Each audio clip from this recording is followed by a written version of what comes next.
Hi good afternoon ಎಲ್ರಿಗೂ. Welcome back to Harshi Ramdoot YouTube channel.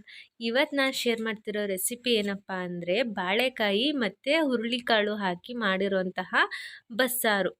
ನೋಡ್ತಾ ಇರ್ಬೋದು, ನೋಡ್ತಿದ್ರೇ ವಾ ವಾ ತಿನ್ನಬೇಕು ಅಂತ ಅನಿಸುತ್ತೆ, ಅಷ್ಟು ಸೂಪರಾಗಿ ಕಾಣಿಸ್ತಿದೆ. ಬಟ್ ಮುದ್ದೆ ಮಾಡೋಕ್ಕಾಗಲಿಲ್ಲ, ಟೈಮ್ ಆಗೋಯ್ತು. ಹಾಗಾಗಿ ರೈಸ್ಗೆ ಈ ಸಾಂಬಾರನ್ನ ಮಾಡಿದ್ದೆ. ಸೊ ಬನ್ನಿ ಹೇಗೆ ಮಾಡೋದು ಅಂತ ನೋಡೋಣ. ನಾನಿಲ್ಲಿ ಒಂದು ಸ್ವಲ್ಪ ಬಾಳೆಕಾಯಿಗಳನ್ನ ಅಂದರೆ ಕಾಯನ್ನು ಸಿಪ್ಪೆ ಸುಲಿದು ಸಣ್ಣ ಸಣ್ಣದಾಗಿ ಕಟ್ ಮಾಡಿ ಇಟ್ಕೊಂಡಿದ್ದೀನಿ. ಸುಮಾರು ಒಂದು ಚಿಪ್ಪು ಅನ್ಬೋದು. ಆಮೇಲೆ ಒಂದು ಸ್ವಲ್ಪ ಒಂದು 2 ಹಿಡಿಯಷ್ಟು ಹುರುಳಿಕಾಳನ್ನ ಹಾಕ್ಕೊಂಡಿದ್ದೀನಿ. ಇವೆರಡನ್ನೂ ಹಾಕ್ಕೊಂಡು ಇದ್ರ ಜೊತೆಗೆ ಒಂದು ಸ್ವಲ್ಪ ಉಪ್ಪು ಹಾಕ್ಕೊಂಡು ಎಷ್ಟು ನಮಗೆ ನೀರು ಬೇಕು, ಕಾಳು ಬೇಯಕ್ಕೆ ಎಷ್ಟು ನೀರು ಬೇಕು ನೋಡಿ ಅಷ್ಟು ಹಾಕ್ಕೊಂಡು ಇದನ್ನು ನಾನು 2 ವಿಷಲ್ ಕೂಗಿಸ್ಕೊತಾ ಇದ್ದೀನಿ. 2 ವಿಷಲ್ ಆದರೆ ಈ ಹುರುಳಿಕಾಳು ಚೆನ್ನಾಗಿದೆ, ಬೇಗನೆ ಬೇಯುತ್ತೆ. ಹಾಗಾಗಿ 2 ವಿಷಲ್ ಸಾಕು, ಅಷ್ಟಕ್ಕೆ ಬಾಳೆಕಾಯಿ ಕೂಡ ಬೇಯುತ್ತೆ. ಮತ್ತು ಈ ಕಡೆ ನಾನು ಒಂದು ಬಾಂಡೆಗೆ 1 ಈರುಳ್ಳಿ, 1 ಗೆಡ್ಡೆ ಬೆಳ್ಳುಳ್ಳಿ ಮತ್ತು ಒಂದು 9 ಒಣಮೆಣಸಿನ್ಕಾಯಿ ಮತ್ತು ಒಂದು ಸ್ವಲ್ಪ ಕರಿಬೇವಿನ ಸೊಪ್ಪು ಇಷ್ಟನ್ನು ಹಾಕ್ಕೊಂಡು 1 ಸ್ಪೂನ್ ಎಣ್ಣೆ ಹಾಕ್ಕೊಂಡು ಚೆನ್ನಾಗಿ ಫ್ರೈ ಮಾಡ್ಕೊಬೇಕು. ನಾವು ಹುರಿದ್ಬಿಟ್ಟು ಹಾಕ್ಕೊತೀವಿ, ಕೆಲವೊಬ್ರು ಬೇಯಿಸ್ಕೊಂಡು ಮಾಡ್ಕೊತಾರೆ, ಬಟ್ ಇದು ಟೇಸ್ಟ್ ಚೆನ್ನಾಗಿರುತ್ತೆ. ಇದು ಹುರುಳಿಕಾಳಲ್ವ, ಈ ಥರ ಹುರಿದು ಮಾಡಿದ್ರೇ ಆ ಸಾಂಬಾರಿಗೆ ಟೇಸ್ಟ್ ಬರುತ್ತೆ. ಹಾಗಾಗಿ ಇವೆಲ್ಲ ಒಂದು 3/4% ಎಲ್ಲ ಚೆನ್ನಾಗಿ ಕುಕ್ ಆಗಬೇಕು.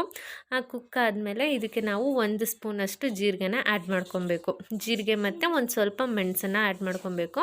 ಹಾಗೆ ಒಂದು ಸ್ವಲ್ಪ ಹುಣಸೆಹಣ್ಣು ಕೂಡ ಆ್ಯಡ್ ಮಾಡ್ಕೊಬೇಕು. ನಾವಿಲ್ಲಿ ಟೊಮೊಟೊನ ಬಳಸಲ್ಲ, ಒಂದು ನಿಂಬೆಹಣ್ಣಿನ ಸೈಜಷ್ಟು ಹುಣಸೆಹಣ್ಣ ಆ್ಯಡ್ ಮಾಡ್ಕೊಂಡಿದ್ದೀನಿ. ಇದನ್ನು ಕೂಡ ಚೆನ್ನಾಗಿ ಎಲ್ಲ ಫ್ರೈ ಮಾಡ್ಕೊಬೇಕು. ಈ ಥರ ಫ್ರೈ ಮಾಡಿ ಹಾಕ್ಕೊಂಡ್ರೆ ಸಾಂಬಾರು ತುಂಬಾ ಟೇಸ್ಟಿಯಾಗಿ ಬರುತ್ತೆ. ಸಾಂಬಾರಂತೂ ಸಿಕ್ಕಾಪಟ್ಟೆ ಇಷ್ಟಪಟ್ಟರು ನಮ್ಮ ಅದನ್ನು. ಸೊ ನೀವು ಕೂಡ ಈ ರೆಸಿಪಿನ ನಿಮ್ಮ ಮನೇಲಿ ಟ್ರೈ ಮಾಡಿ. ಈಗ ನೋಡ್ತಾ ಇರ್ಬೋದು, ನಾನು ಜೀರಿಗೆ ಮತ್ತು ಮೆಣಸನ್ನು ಹಾಕ್ಕೊಂಡು ಅವನ್ನ ಹಾಕ್ಕೊಂಡ್ಮೇಲೆ ಜಾಸ್ತಿ ಹೊತ್ತು ಏನು ಬೇಡ, ಜಸ್ಟ್ 2 ಸೆಕೆಂಡ್ ಸಾಕು, ಅದು ಫ್ರೈ ಆಗಿದೆ. ಮತ್ತು ಈ ಕಡೆ ನಾನಿಲ್ಲಿ ಕುಕ್ಕರ್ ವಿಷಲ್ ಓಪನ್ ಮಾಡಿ ತೋರಿಸ್ತಾ ಇದ್ದೀನಿ. ನೋಡ್ತಾ ಇರ್ಬೋದು, ಹುರುಳಿಕಾಳು ಕೂಡ ಚೆನ್ನಾಗಿ ಬೆಂದಿದೆ, 2 ವಿಷಲ್ಗೆ ಚೆನ್ನಾಗಿ ಬೆಂದೋಗಿದೆ.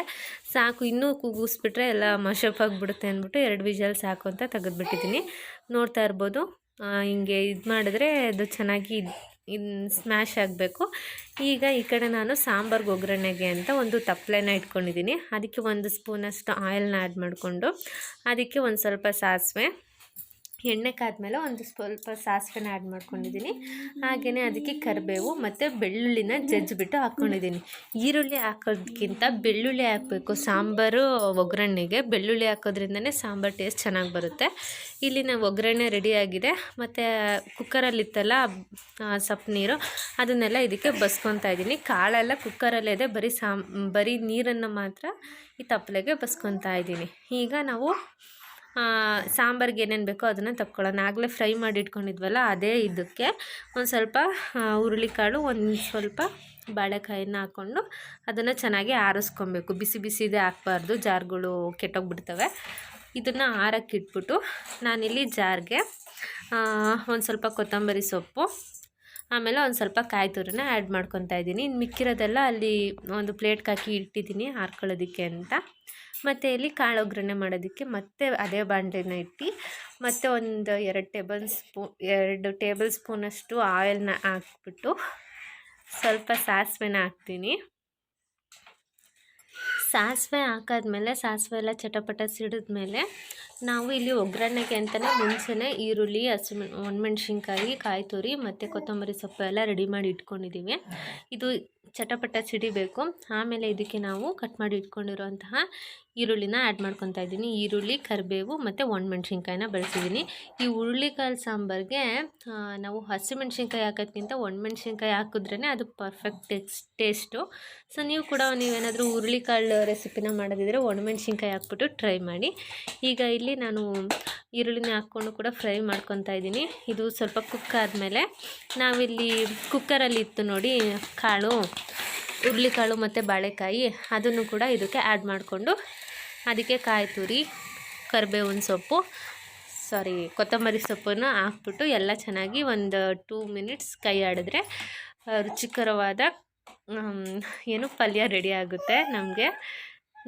ನೋಡ್ತಿರ್ಬೋದು, ಇದನ್ನೆಲ್ಲ ಹಾಕಿ ಜಸ್ಟ್ ಒಂದು 2 ಮಿನಿಟ್ಸ್ ಹತ್ತಿಂದಿತ್ತ ಕೈ ಆಡಿಸಿದ್ರೆ ಸಾಕು, ನಮಗೆ ಬೇಕಾಗಿರೋಂಥ ಪಲ್ಯ ರೆಡಿ ಆಗುತ್ತೆ. ನನಗಂತೂ ಇದು ತುಂಬಾ ಫೇವ್ರೇಟು. ನಮ್ಮ ಅಮ್ಮ ಮನೆ ಕಡೆ ಈ ರೆಸಿಪಿ ಮಾಡಿರೋದು ನನಗೆ ನೆನಪಿಲ್ಲ, ಬಟ್ ಹಸ್ಬೆಂಡ್ ಮನೆಯಲ್ಲೇ ಜಾಸ್ತಿ ಇದನ್ನು ಮಾಡಿರೋದು. ನನಗಂತೂ ತುಂಬ ಫೇವ್ರೇಟ್ ಅಂತಲೇ ಹೇಳ್ಬೋದು. ಮತ್ತು ಈಗ ನಾನು ಇಲ್ಲಿ ಆಗಲೇ ಆರ್ಕೊಳ್ಳೋದಕ್ಕೆ ಅಂತ ಇಟ್ಟಿದ್ನಲ್ಲ ಸೊಪ್ಪು ಕಾಳು ಎಲ್ಲ, ಅದನ್ನೆಲ್ಲ ತೆಗೆದು ಜಾರ್ಗೆ ಹಾಕ್ಕೊಂಡು ರುಬ್ಕೊಂಡಿದ್ದೀನಿ. ಫುಲ್ಲು ಎಲ್ಲ ನುಣ್ಣಗೆ ರುಬ್ಕೊಂಡು ಸಪ್ಪು ನೀರನ್ನ ನಾನು ಗ್ಯಾಸ್ ಮೇಲೆ ಇಟ್ಟಿದ್ದೆ, ಅದಕ್ಕೇ ರುಬ್ಬಿರೋ ಮಿಶ್ರಣನ ಹಾಕ್ಕೊಬೇಕು. ಹಾಕ್ಬಿಟ್ಟು ಇದು ಮಳ್ಳೋವರೆಗೂ ಮಳ್ಸಿದ್ರೆ ಆಯಿತು. ನಮಗೆ ಬೇಕಾಗಿರೋಂತಹ ರುಚಿಕರವಾದ ಬಸ್ಸಾರು ರೆಡಿ ಆಗುತ್ತೆ. ಇದಕ್ಕೆ ಮುದ್ದೆ ಮಾಡಿದ್ರಂತೂ ಸೂಪರಾಗಿರುತ್ತೆ ಕಾಂಬಿನೇಷನು. ಬಟ್ ನಮ್ಮ ಹರ್ಷಿ ಪಾಪಂಗೂ ಟೈಮ್ ಆಗಿಬಿಟ್ಟಿತ್ತು, ಅವನು ಬೇರೆ ಅಳ್ತಾ ಇದ್ದ, ಹಾಗಾಗಿ ಮುದ್ದೆ ಮಾಡೋಕ್ಕಾಗಲಿಲ್ಲ ನನಗೆ. ಬರೀ ರೈಸ್ಗೆ ಬಸ್ಸಾರು ಮತ್ತು ಬಾಳೆಕಾಯಿ ಮತ್ತು ಹುರುಳಿಕಾಳು ಹಾಕಿ ಮಾಡಿರೋಂಥ ಪಲ್ಯನ ನಾನು ರೆಡಿ ಮಾಡ್ಕೊಂಡಿದ್ದೆ. ನೋಡ್ತಾ ಇದ್ರೇ ಎಷ್ಟು ಯಮ್ಮಿಯಾಗಿದೆ, ತಿಂತಾನೆ ಇರಬೇಕು ಅಂತ ಅನಿಸುತ್ತೆ, ಅಷ್ಟು ಸಕ್ಕತ್ತಾಗಿದೆ. ಸೊ ನೀವುಗಳು ಕೂಡ ಈ ರೆಸಿಪಿನ ನಿಮ್ಮ ಮನೇಲಿ ಟ್ರೈ ಮಾಡಿ. ಇನ್ನೂ ಯಾರಾದರೂ ನಮ್ಮ ಚಾನಲ್ನ ಸಬ್ಸ್ಕ್ರೈಬ್ ಮಾಡದೆ ನೋಡ್ತಾ ಇದ್ದರೆ ಪ್ಲೀಸ್ ನಮ್ಮ ಚಾನಲ್ನ ಸಬ್ಸ್ಕ್ರೈಬ್ ಮಾಡಿ ಅಂತ ಹೇಳ್ತಾ, ಮತ್ತೊಂದು ವಿಡಿಯೋದಲ್ಲಿ ಮತ್ತೊಂದು ಹೊಸ ರೆಸಿಪಿಯೊಂದಿಗೆ ಸಿಗ್ತೀನಿ. ಆ್ಯಕ್ಚುಲಿ ಇದು ಹೇಳಬೇಕು ಅಂದರೆ ಹಳ್ಳಿ ಕಡೆ ಎಲ್ಲ ಈ ರೆಸಿಪಿ ತುಂಬಾ ಫೇಮಸ್ಸು. ಹಳ್ಳಿ ಜನಕ್ಕಂತೂ ಈ ಸಾಂಬಾರು, ಈ ಬಾಳೆಕಾಯಿಯಿಂದ ಮಾಡಿರೋಂಥ ಬಸ್ಸಾರು ಅಂದರೆ ತುಂಬಾ ಇಷ್ಟ ಇರುತ್ತೆ. ಸೊ ಹೀಗೆ ನಮ್ಮ ಚಾನಲ್ನ ಸಪೋರ್ಟ್ ಮಾಡ್ತಾಯಿರಿ. Keep watching. Thank you. See you.